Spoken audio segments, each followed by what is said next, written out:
사랑하니까 암송합니다입니다. 우리 따라해 볼까요? 시작. 사랑하니까 암송합니다. 네, 여러분 오후 이제 다음 주 오후 예배부터 우리가 암송 예배로 드리게 되죠. 암송 예배 좀 생소하실 수도 있겠습니다만 하나님의 말씀을 계속 우리의 소리로 되뇌어서 그 말씀을 우리의 머리로 입력하는 암기가 아니라 계속해서 소리를 내고 그것을 내가 또 내 귀로 듣고 하면서 우리 영혼에 새기는 과정을 암송이라 할 수 있습니다. 여러분 사랑하니까 암송합니다 라고 되어 있는데 여러분 평소에 무엇을 가장 많이 생각하십니까? 신기하게도 사람은 자기가 사랑하는 것을 가장 먼저 그리고 가장 깊이 기억을 한다고 합니다. 손주를 지극히 사랑하는 할머니가 있다고 생각해 보십시오. 여러분 다 사랑하시죠, 손주들을. 근데 이 손주를 사랑하는 할머니는 손주의 생일을 기억할까요, 못할까요? 못하시는 분들도 계실 수 있어요. 깜빡하실 수는 있지만 알죠. 그래서 거의 다 아실 겁니다. 그리고 아이가 뭘 좋아하는지 반찬도 기억할까요, 못할까요?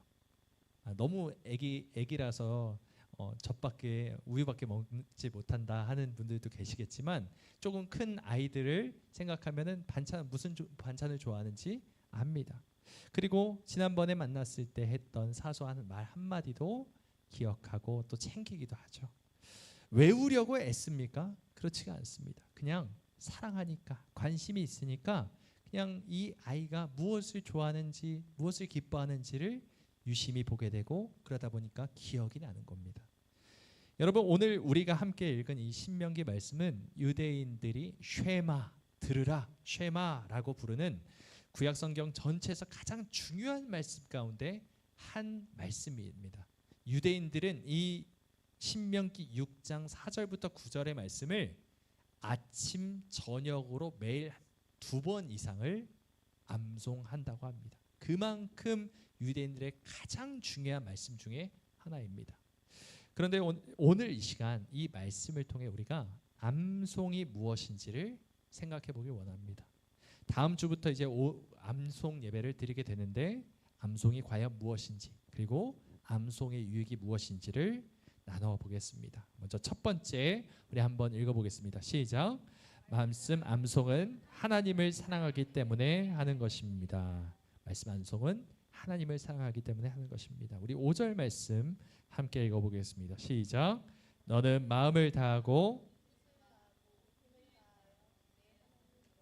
사랑하라. 너는 마음을 다하고 뜻을 다하고 힘을 다하여 하나님 여호와를 사랑하라. 우리가 너무 잘 아는 말씀입니다. 성경은 우리가 하나님을 사랑하되 마음을, 뜻을, 힘을, 심지어 예수님께서는 목숨을 다해 사랑하라까지도 말씀을 하십니다. 그럼 여러분 어떻게 하는 것이 하나님을 사랑하는 것일까요? 하나님을 사랑한다는 것이 무엇일까요? 만질 수도 없고 볼 수도 없고 뭔가 사랑을 고백하면은 내가 널 사랑한다라고 뭔가 육신의 귀로나 눈으로 들을 수 없는 만질 수 없는 하나님을 우리가 어떻게 구체적으로 사랑할 수 있을까요?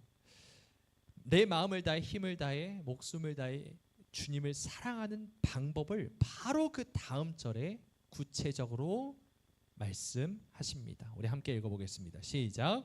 오늘 내가 내게 명하는 이 말씀을 너는 마음에 새기고 내 자녀에게 부지런히 가르치며 집에 앉았을 때든지 길을 갈 때든지 누워 있을 때든지 일어날 때든지 이 말씀을 강론할 것이며 너는 또 그것을 내 손목에 메어 기호를 삼으며 내 미간에 붙여 표로 삼고 또 내 집 문설주와 바깥문에 기록할지니라. 아멘. 여러분 너의 하나님을 사랑하라. 마음을 다해 뜻을 다해 힘을 다해 사랑하라 말씀하시면서 구체적인 방법을 설명하셨는데 뭐예요? 말씀을 마음에 새기고 말씀을 또 어떻게 해요? 강론하고 그리고 가르치고 강론하고 또 뭐예요? 기호로 삼고 표로 삼고 기록하고 이 모든 것이 하나님을 사랑하는 구체적인 방법이라고 말씀하고 있는 것입니다. 여러분 사랑에 빠진 사람들 한번 떠올려 보십시오. 사랑에 빠진 사람들 사랑하면 상대방의 지루한 일상 이야기조차 세상에서 가장 흥미진진한 재미있는 드라마와 같은 이야기가 되죠. 연인들이 카페에 앉아서 막 몇 시간씩 떠듭니다. 무슨 이야기를 할까요? 세계 평화를 논하고 뭐 어떻게 해야 우리가 우리나라를 개혁할 것인지 뭐 이런 얘기를 하지 않습니다. 뭐 시장 경제가 어떻게 해야 잘 돌아가는지 이런 얘기를 연인들이 카페에 앉아서 그렇게 하지 않습니다. 그냥 눈을 보고 무슨 이야기 합니까? 시시콜콜한 이야기 합니다. 오늘 점심에 뭐 먹었니? 뭐 어제 뭐 했니? 뭐 나는 이런 음식을 좋아하는데 뭐 이런 이야기들, 정말 그냥 시덥지 않은 이야기들을 합니다. 사소하고 흔한 이야기들이죠. 남들이 들으면은 뭐 이런 이야기를 이렇게 오랫동안 하고 있나 하는 생각이 들지만 사랑에 빠진 사람에게는 그 이야기가 너무 재밌는 법입니다. 여러분, 암송 역시도 마찬가지입니다. 처음에는 이 구절을 계속 반복하는 게 좀 지겹다, 힘들다, 왜 계속 이것을 해야 되지? 이런 생각이 드실 수도 있습니다. 하지만 우리 마음에 하나님을 향한 사랑이 점점 싹트기 시작하다 보면 하나님의 말씀 한마디 한마디가 너무 재밌어요. 너무 달콤합니다. 똑같은 말씀을 암송하고 있는데도 100번, 1000번 들어도 그때마다 새롭고 감동이 되는 말씀으로 다가오게 된다는 것입니다. 어제 외운 말씀인데 오늘 또 새롭습니다. 가슴을 울립니다. 이것이 바로 사랑하니까 하게 된다는 것이죠. 여러분, 우리가 앞으로 하게 될 303 비전 성경 암송, 이 말씀 암송을 만드신 분이 누구냐면 여운학 장로님이라고 합니다. 이 여운학 장로님입니다. 지금은 돌아가셨는데 말씀 암송에 평생을 바쳤다, 영적 거인이다, 이렇게 많은 분들이 다 입을 모아서 말을 합니다. 근데 이분이 원래 규장이라고 해서 이 규장의 기독교 서적 출판사 사장님이셨어요.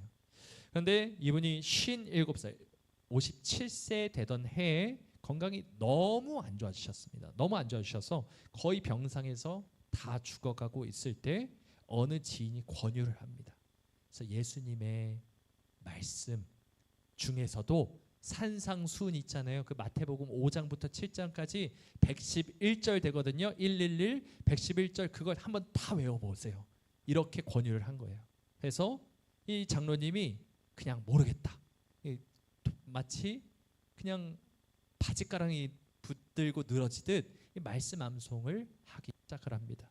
근데 놀라운 것은 그 병이 말씀 암송을 하기 후에 완전히 치유가 된 거예요. 그리고 식었던 영성이 회복되는 기적을 경험하게 된 겁니다. 그 이후로 장로님이 이 57세라는 나이에 말씀 암송을 시작해서 돌아가시기까지 생전에 2009절 이상을 평생 암송을 하셨다고 합니다. 2009절입니다. 이 좋은 걸 나만 누릴 수 없다고 해가지고 이 303 비전, 즉 30년씩 3세대에 걸쳐서 이 말씀 암송을 통해서 가정을 변화시키죠. 다음 세대를 변화시키죠. 그리고 교회를 변화시키고 나라를 바꾸고 온 세상을 변화시키자는 이 말씀 운동, 이 말씀 암송 운동을 시작하셨습니다. 그리고 우리 교회 역시도 이 거룩한 운동에 함께 동참하기로 한 것이죠. 여러분, 이 장로님께서 항상 암송을 뭐라고 말씀하셨냐면 하나님과의 달콤한 데이트라고 표현을 하셨다고 합니다. 사랑하면 외워진다라는 것이 바로 그분의 암송 철학이었어요. 여러분 한번 따라해 볼까요? 사랑하면 외워진다. 사랑하면 외워진다. 여러분, 그렇죠. 성경 109절 뭐 이걸 언제 다 외우냐, 숙제 같다, 아유 이거 어떻게 하나, 이렇게 생각하면 그냥 스트레스만 받는 것입니다. 하지만 여러분, 암송은 머리로 하는 것이 아니라, 암기를 하는 것이 아니라 하나님을 사랑하기 때문에 마음으로, 사랑하는 마음으로 하는 것인 줄 믿으시기 바랍니다. 이분이 이 하나님, 내가 사랑하니까 이 말씀을 외우겠습니다, 내가 주님이 좋아서 자꾸 입술로 따라하겠습니다, 이렇게 고백했던 것처럼 우리 역시도 이렇게 고백하며 시작해 보길 원합니다. 그러면 신기하게도 그 말씀이 나의 심령을 건들고 나의 마음이 새로워지고 우리의 삶이 달라지게 되는 역사가 일어나게 될 것입니다. 우리 두 번째, 우리 함께 읽어보도록 하겠습니다. 시작. 말씀 암송은 말씀을 마음에 새기는 것입니다. 네, 말씀 암송은 말씀을 마음에 새기는 것입니다. 여러분, 현대 사회, 오늘날의 사회를 가리켜서 망각의 시대라고 말합니다. 다 까먹는다는 것이죠. 예전에는 이 가족이나 가까운 친구들의 전화번호를 많이 기억하고 계셨을 거예요. 여러분 그렇지 않으세요? 한 20년, 30년쯤 이제 전화번호 부가 없어도 내 머릿속에 저장된 여러 개의 그 전화번호가 기억나셨을 겁니다. 예전에는. 그런데 지금은 어떠세요? 다 까먹었죠. 심지어는 내 남편 전화번호가 뭔지 몰라서 아니시겠죠? 남편 전화번호는 아시겠지만 적어도 가까운 가족들, 친척들의 전화번호는 다 까먹는 것이 오늘날의 시대입니다. 스마트폰 없이는 가족 번호조차 기억하기 힘든 시대가 된 것입니다. 정보가 엄청나게 넘쳐나고 있어요. 유튜브가 아주 그냥 가득합니다. 하지만 내 영혼 속에 깊이 새겨진 지혜, 내 마음 가운데 가득 새겨진 것은 점점 사라지고 있다는 것입니다. 그런데 여러분 오늘 말씀의 6절 말씀을 한번 보십시오. 6절 말씀 우리 함께 읽어볼까요? 시작. 오늘 내가 내게 명하는 이 말씀을 너는 마음에 새기고. 여러분 성경은 말씀을 그냥 읽으라고 하지 않고 뭐라고 말합니까? 네, 새기라. 마음에 새기라. 마음판에 돌에다가 이 정으로 쪼개서 새겨놓으라. 영원히 변하지 않도록 새겨 넣으라 말씀하십니다. 그런데 여러분 말씀을 어떻게 마음에 새길 수 있을까요? 이건 역시도 바로 다음 절에 답이 있습니다. 우리 7절 말씀 함께 읽어볼까요? 시작. 내 자녀에게 부지런히 가르치며 집에 앉았을 때든지 길을 갈 때든지 누워 있을 때든지 일어날 때든지 이 말씀을 뭐하라? 강론할 것이며. 여기 지금 밑에 보시면 강론하다라는 것이 히브리어로 다바르라고 하는데 뭡니까? 소리내어 말하다. 강론하다라고 해서 되게 어려운 단어처럼 보이는데 그냥 주절주절 계속 소리내서 말하는 것입니다. 그냥 계속 말하는 거예요. 말씀 암송이 바로 다바르, 강론하는 것이고 말하는 것입니다. 그러니까 말씀을 마음에 새긴다는 것은 우리가 소리를 내어서 말을 할 때, 암송을 할 때 가능해진다라고 말하는 것이죠. 여러분 신구약 시대에는 종이가 흔하지 않았습니다. 가죽이나 파피루스라고 해서 옛날에는 그런 어떤 두루마리로 되어 있는 그런 종이가 있었는데 아주 귀했습니다. 그래서 거의 보물 수준이었기 때문에 왕이나 귀족이 아니면은 책을 소유하는 것은 불가능했어요. 평민들은 전혀 꿈에도 꿀 수가 없는 게 이 책이었죠. 그래서 이 성경을 지식을 전수하기 위해서, 말씀을 전수하기 위해서 부모님이 자녀들에게 어떻게 했을까요? 책이 없으니까 어떻게 해야 돼요? 뭘 하죠? 말을 하는 겁니다. 이걸 구전전승이라고 해요. 입에서 입으로 전해 내려간다라고 해서 구전전승을 하는 겁니다. 그냥 자녀들이 부모가 말을 하면 자녀들이 따라합니다. 이스라엘아 들으라, 이스라엘아 들으라. 우리의 하나님 여호와는, 우리의 하나님 여호와는 오직 유일한 여호와이시니, 오직 유일한 여호와시니. 계속 따라하는 것입니다. 부모가 말하면 따라합니다. 그러다 자녀가 틀립니다. 그럼 부모가 또 고쳐주고 또 다시 한번 말하라고 합니다. 그럼 또 자녀가 따라합니다. 그리고 또한 마찬가지로 그 당시에 교회, 유대인의 교회를 회당이라고 했거든요. 이 회당에서 무엇을 했냐면 그때는 회당에 한 마을에 하나 정도의 성경 두루마리가 있었어요. 그럼 두루마리 펼치고 랍비나 아니면 대표자가 나와서 그 말씀을 읽습니다. 그러면 거기에 있는 어린아이들, 여자들, 모든 남자들 다 함께 따라해요. 사실 이게 예배의 거의 전부였습니다. 그냥 말씀을 읽고 따라하고, 말씀을 읽고 따라하고, 이것이 거의 전부였습니다. 그리고 나서 성도들이 일어나가지고 한 분 한 분 일어나서 그냥 말씀 저는 은혜 받았습니다. 이런 식으로 회당에서 뭐 목사가 따로 있는 것이 아니라 랍비가 하나 정도 가이드 정도를 하는 정도였지, 거의 대부분의 성도들이 말씀을 계속해서 되뇌이는 시간이 회당에서의 예배 시간이었습니다. 마치 옛날 서당에서 이 뭐라고 하죠? 그 서당의 스승님들을 뭐라고 하죠? 훈장님이라고 하나요? 훈장님들이 하늘 천 따지 하면은 이제 아이들이 뭐라고 하죠? 네, 거물현 누를 왕 뭐 이렇게 하잖아요. 이런 식으로 그냥 막 계속 소리를 내는 겁니다. 스승이 말하면 아이들이 따라하고 하는 것처럼 부모가 말하면 자녀들이 따라하고 랍비가 말하면 성도들이 따라하고 이런 식으로 계속했던 것이 유대인들의 말씀을 되뇌이는 암송이었다는 것입니다.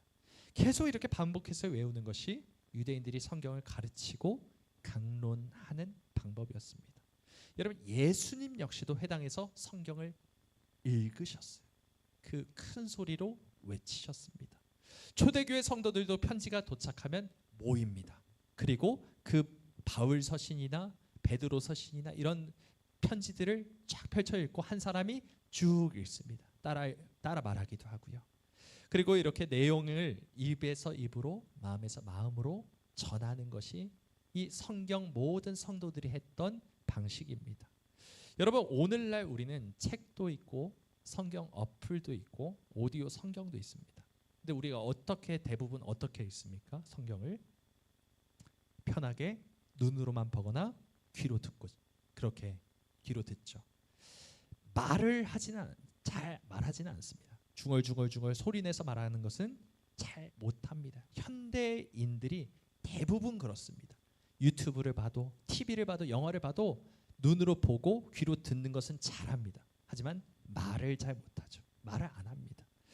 그런데 성경 시대 사람들은 그렇게 하지 않았다는 것이죠. 소리를 내서 반복해서 몸 전체를 써가면서 외웠습니다. 그게 바로 하나님께서 신명기 6장에서 말씀하신 명령이라는 것이죠. 여러분 이것은 사장된 옛날 방식이 아닙니다. 하나님께서 명령하시고 하나님께서 지금까지 사용하도록 하시는 아주 효과적인 방식이라는 겁니다. 눈으로만 보는 게 아니라 입으로 고백하고 귀로 듣고 몸으로 움직이면서 말씀이 그저 지식으로만 다가오는 게 아니라 내 마음과 생각과 무의식 가운데 완전히 스며들도록 하는 것입니다. 여러분 과학적으로도 한 번 읽는 것은 금방 잊어버리는데 소리내서 계속해서 반복하면 오래 남는다고 합니다. 에빙하우스의 망각 곡선이라고 하는데 계속해서 짧은 시간 안에 반복해서 외우다 보면은 그것이 나중에는 그냥 장기 기억으로 오랫동안 기억되는 기억으로 된다는 것이죠. 여러분 한번 생각해 보십시오. 나 같은 죄인 살리신 주 은혜. 네, 여러분 제가 알려드린 게 아닌데 어떻습니까? 다 아시죠? 또 하나님의 은혜로 네, 다 아시죠? 네, 어떻습니까? 뭐 나의 사랑하는 책 왜 이렇게 잘하세요? 제가 드린 적이 없거든요. 그렇다고 강은수 목사님이 알려주셨습니까? 아니죠. 그냥 우리는 너무 습관적으로 이걸 자주자주 반복했기 때문에 무의식 가운데 이게 있는 거예요. 저장이 되어 있는 겁니다. 장기적으로 그냥 내 마음과 생각과 영혼에 스며들어간 기억이 된 겁니다. 나의 고백이 되는 것이죠. 우리가 가사들을 줄줄 외울 수 있는 것은 그냥 우리가 머리를 써서 암기를 했던 것이 아닙니다. 그냥 반복해서 소리를 내어왔고 그것을 사랑하는 마음으로 계속해서 고백을 했기 때문에 계속 우리의 고백이 되고 이것이 암송이 되는 것이죠. 여러분 이 가운데 이 암송 예배 나는 머리가 굳어서 뭐 잠깐 한 절 외우면 뒤돌아도 보면 까먹는데 내가 무슨 이걸 할 엄두가 안 난다. 생각할 수가 없다. 뭐 무슨 소용이냐 이런 생각을 하고 계십니까? 그렇지가 않아요. 여러분 콩나물 시루에 물을 주면 물이 어떻게 돼요? 다 빠져나갑니다. 그런데 어떻게 해요? 콩나물은 자라나죠. 우리의 머릿속에 안 들어가 있는 것처럼 보이지만 무의식 가운데 그 말씀이 조금씩 우리의 영혼에 스며 들어간다는 것입니다. 외우고 나서 금방 잊어버리는 것 같습니다. 이 말씀 왜 이렇게 입에 안 붙나 이런 생각도 들 수가 있어요. 하지만 속도가 중요한 것이 아닙니다. 천천히 반복해서 사랑하는 마음으로 하나님을 존경하고 존중하는 마음으로 계속 그 말씀을 되뇌일 때 우리의 영혼이 깨끗하게 씻겨 내려가고 말씀의 양분을 통해서 우리가 자라나게 될 줄 믿습니다. 여러분, 자꾸 잊어버리면 또 외우면 됩니다. 또 다시 하면 됩니다. 그러다 보면 어느 날 정말 힘들고 괴롭고 고통스러운 순간, 급박한 순간에 내 마음에 새겨졌던 말씀 한 구절이 갑자기 툭 생각나는 때가 올 겁니다. 내 안에 새겨진 말씀이 나를 살게 합니다. 성령님께서 생각나게 하십니다. 그 말씀이 다시 한번 나를 일으키게 하기도 하고요. 영혼이 소성케 되기도 하고요. 아주 위기의 상황 가운데 다시 한번 나를 붙잡아 주시고 온전한 길로 인도하는 하나의 말씀의 등불이 될 줄 믿으시기 바랍니다. 우리 모두가 이러한 놀라운 경험을 하길 간절히 소망합니다. 세 번째, 마지막입니다. 우리 함께 읽어보겠습니다. 시작. 말씀 암송은 우리의 모국어를 바꾸는 것입니다. 전에도 제가 한번 제 간증처럼 했던 시간에 한번 말씀을 간단하게 드리기도 했습니다만, 우리의 모국어를 바꾸는 것이 바로 말씀 암송입니다. 여러분, 우리가 성경을 읽을 때 주로 언제 어디서 읽으십니까? 여러분 언제 어디서 읽으세요? 성경 주로? 저는 성경을 본 지 좀 오래됐습니다. 이런 분들은 한 번 더 말씀에 힘을 내시길 바라고. 말씀을 보실 때는 언제 어디서 많이 보세요? 네, 집에서. 어디서 보십니까? 또 소파에서, 침대에서, 뭐 책상에서, 이렇게 딱 우리가 정적인 공간에 여유가 있을 때 주로 하죠. 그렇죠. 뭔가 특별한 시간적인 여유가 있을 때, 특별한 일이 없을 때, 차분히 앉아 책을 펼칠 수 있을 때, 이럴 때 주로 말씀을 접합니다. 그럼 정신없이 바쁜 직장, 일터나 만원 버스, 만원 지하철 이런 데서는 말씀을 읽기가 참 어렵죠. 근데 여러분, 성경이 뭐라고 하는지 다시 한번 보길 원합니다. 자, 앞에만 한번 볼까요? 시작. 내 자녀에게 부지런히 가르치며 집에 앉았을 때든지 길을 갈 때든지 누워 있을 때든지 일어날 때든지 이 말씀을 강론할 것이며. 아멘. 여기 보면 강론하다는 것이 소리내어 말하다라는 말이라는 것을 여러분 아시죠? 이제 다 말을 소리내어 말하라, 암송하라 이런 뜻입니다. 그런데 언제 하라고요? 집에 있을 때든지 길을 갈 때든지 누워 있을 때든지 일어날 때든지. 여러분, 먼저 집에 앉아 있을 때라고 지금 나와 있는데, 이게 뭐냐면 쉼을 가질 때라 말합니다. 우리가 집에 있을 때 주로 성경을 본다고 말씀하셨던 것처럼 우리가 쉼을 누리고 있을 때 하나님의 말씀을 소리내어서 말하라. 두 번째, 길을 갈 때는 어떤 것일까요? 일하는 시간, 이동하는 시간, 이런 우리가 분주한 시간을 말합니다. 세 번째, 누워 있을 때와 일어날 때는 무엇을 가리키냐면 하루를 시작함과 하루를 마치는 시간을 말합니다. 우리가 일어나고 눕는 것. 유대인들은 밤이 먼저고 나중에 오전으로, 밤에서 낮으로 옮겨가는 시간이 있었거든요. 우리는 낮에서 밤으로 가는데 유대인들은 밤에서 낮으로 하루를 셉니다. 그래서 누워 있을 때든지 일어날 때든지라고 말하고 있는 겁니다. 아침의 시작과 끝을 뭐하라? 하나님의 말씀으로 암송하라. 말씀을 암송하라. 이렇게 말씀하는 것입니다. 계속 어느 때든지 우리의 모든 일상 가운데 하나님의 말씀을 입으로 읊조리고 소리내서 말하라고 말씀하고 있는 것이죠. 여러분, 우리는 보통 여기에 계시는 분들 중에 나는 한국어가 아닌 것을 모국어로 사용하고 있다. 한번 손 들어보시겠습니까? 나는 영어가 모국어다, 스페인어가 모국어다. 아니죠. 우리는 다 한국어를 모국어로 사용합니다. 아침에서 눈을 뜨고 잠들기 전까지 우리는 무엇을 말합니까? 대부분 한국어로 말하고 듣습니다. 그래서 우리가 우리의 모든 정보도 지식도 다 무엇으로 돼 있어요? 한국어로 돼 있습니다. 우리의 한국어가 머릿속을 채우고 있고요. 입에서 나오고 생각의 모든 기본 언어가 다 한국어로 돼 있다는 것입니다. 그래서 여러분, 꿈을 꿔도 우리는 무엇으로 꿉니까? 천사의 언어로 나는 꿈을 꾼다. 다 이해가 된다. 해석이 된다. 아니죠. 한국어로 꿈을 꿉니다. 갑자기 와서 영어를 말하는 사람의 그 영어가 다 내가 이해가 되지를 않습니다. 우리는 모국어로 생각하고 생활하고 무의식 가운데서도 모국어가 자리 잡아 있다는 것입니다. 여러분, 만약 우리가 쓰는 언어, 이 모국어를 계속 다른 나라 말로 바꾼다고 하면 어떻게 될까요? 생각해 보셨어요? 다른 나라 말을 계속 쓰게 되면은 어떻게 될까요? 제가 전에 한번 호주 얘기를 드렸던 것 같은데 처음에는 제가 영어 한 문장 말하는 것도 힘들었어요. 계속 생각해야 되고 뭐라고 말을 해야 되지 막 이렇게 했는데 나중에 계속 얘기를 하는 겁니다. 말을 합니다. 원어민한테 가서 막 틀려도 계속 말을 하고 막 그냥 계속 말을 하다 보니까 나중에는 프리토킹이 되는 수준까지 갔는데 심지어는 어떤 일이 일어났냐면 꿈에서 영어로 말을 하고 있어요. 뭐 제가 대단하단 말을 하는 게 아니에요. 다 까먹었습니다. 지금은. 그런데 그 당시에 계속 영어로 말하고 영어로 생활하고 영어로 직장 생활을 하고 영어로 뭐 놀러 다니는데도 다 영어로 돼 있으니까 꿈에도 영어가 나오는 거예요. 그럼 영어로 대화를 하는 겁니다. 그때 깨달았습니다. 아, 언어가 바뀌면 나의 생각이 바뀌고 생각이 바뀌면 나의 꿈도 나의 무의식도 바뀌는 법이구나. 여러분, 우리의 모국어가 바뀌면 나의 생각이 바뀌고 무의식이 바뀌고 나의 모든 삶이 바뀌게 된다는 것이죠. 여러분, 하나님께서 신명기 6장에서 말씀하시는 것이 이러한 맥락입니다. 집에 앉았을 때든지 길을 갈 때든지 누워 있을 때든지 일어날 때든지 계속해서 말을 하라. 무엇을 말하라? 하나님의 말씀을 말하라.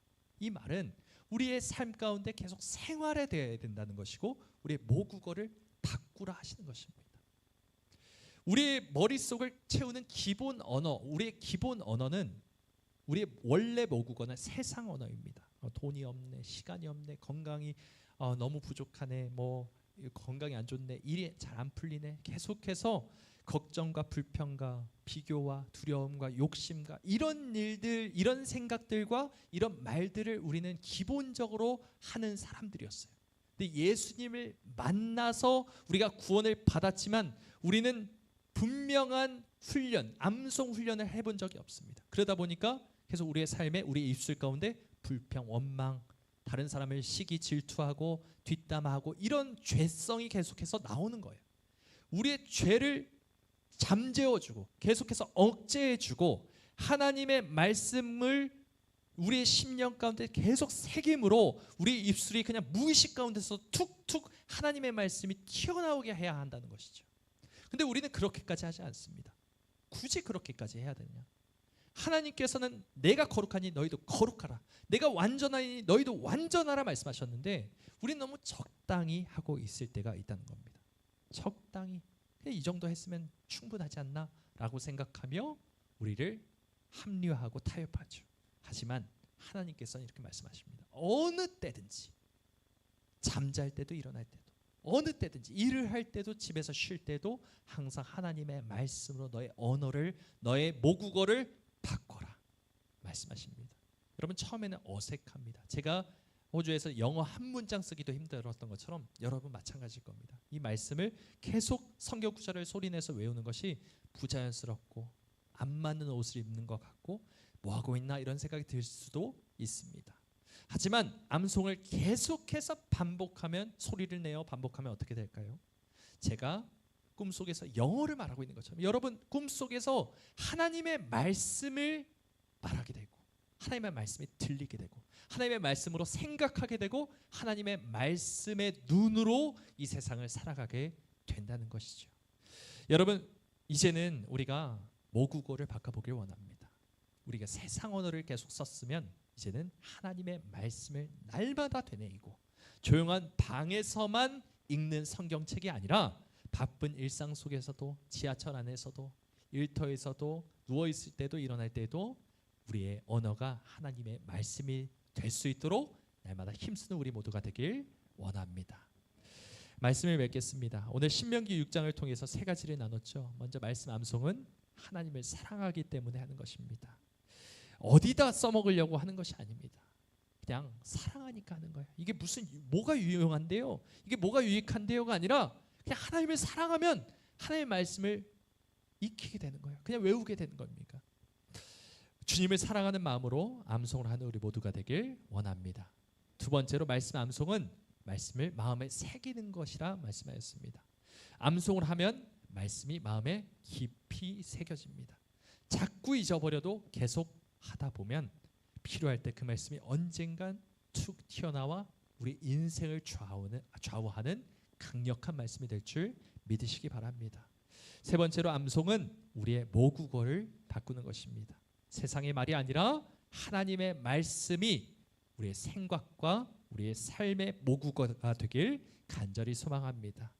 우리 마지막으로 함께 따라해 볼까요? 사랑하니까 암송합니다. 다시 한번 크게 하겠습니다. 사랑하니까 암송합니다. 아멘. 이 마음이 우리의 고백이 되길, 진정한 하나님을 향한 고백이 되길 주님의 이름으로 축원드립니다.